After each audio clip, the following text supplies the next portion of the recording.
ভয় পেলেন? না ভয় পাইনি, আর একটু হলেই। যাও এখান থেকে, আমার জন্য চা নিয়ে আসো। যাচ্ছি। ওহ বাবা, এই যে মা আপনার চা। তুমি চা নিয়ে এলা কেন? মহিলা কাডাপ্পা কই? ও আপনি ওকে বলেছেন চা করতে? হ্যাঁ। ও গিয়ে আমাকে বললো আপনি নাকি আমাকে বলেছেন চা করতে। উফ, এই বউটাকে নিয়ে আর পারা যায় না। এ কি লিখাচ্ছে কেন? ঘরে তো একটু দুধ নেই, কি করব? ছোট বৌমা, ছোট বৌমা,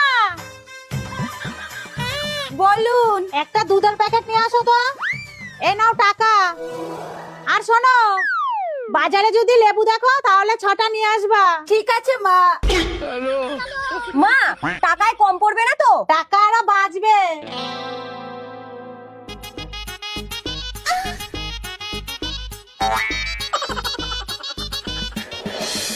মা, নিয়ে এসেছি দুধের প্যাকেট। কিন্তু এত কম টাকা দিয়েছেন কেন? বাকি টাকা আপনার নামে লিখিয়ে এসেছি। টাকায় কম পড়েছে? কত প্যাকেট দুধ এনেছো? 6 প্যাকেট। 6 প্যাকেট দুধ দিয়ে আমি কি করব? সে আমি কি জানি, আপনিই তো বললেন লেবু দেখলে 6 প্যাকেট আনতে। আমি তো বাজারে লেবু দেখেছি। মা কি বোকার বোকা। আরে তুই লেবু দেখেছিস না দেখিসনি সেটা মা কি করে বিশ্বাস করবে? একটা লেবুর ছবি তুলে আনতে পারিসনি?